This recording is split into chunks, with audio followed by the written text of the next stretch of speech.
Magandang araw sa lahat.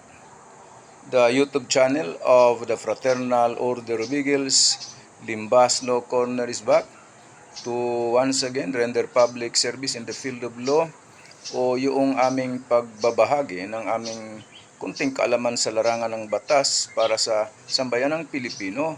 Brought to you by the Limbas Marangal Eagles Club of the Eastern Rizal Region 2. Sa pamamagitan ng inyong lingkod na isa ng mga abogado at isang propesor sa maraming law school sa ating bansa. Okay, ano bang topic o pag-uusapan natin sa ngayon? Ito yon, barangay uli. Barangay.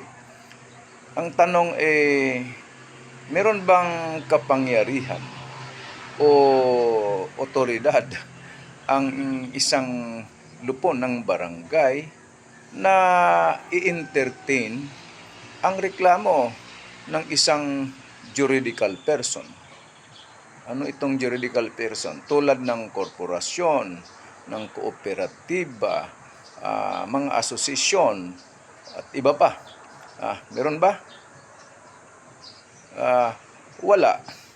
Kasi ang kapangyarihan ng isang barangay para pagkasunduin ang mga partidos ayon sa batas, Republic Act 7160, the Local Government Code of 1991, applicable lamang yon sa mga tinatawag na natural persons. Taong tao, hindi yung juridical person o yung by creation of law. Or pwede ding creation by contract like yung partnership. Walang kapangyarihan ang barangay diyan. Dapat pag may dumulog na ganyan, kayong mga barangay, tanggihan nyo. Halimbawa, pinipilit ng barangay,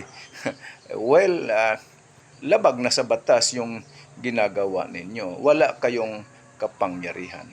Okay? Sana maliwanag ito na kayong mga lupo ng barangay, wala kayong kapangyarihan ayon sa batas na mag-entertain ng reklamo ng isang juridical person katulad ng isang corporation or isang partnership o kooperatiba and other juridical entities. Okay, so maraming salamat. Sana nakapaglingkod na naman muli itong aming club para sa kaalaman ng mamayang Pilipino, itong Limbas Marangal Eagles Club of the Eastern Rizal Region 2. Maraming salamat at magandang araw sa inyong lahat.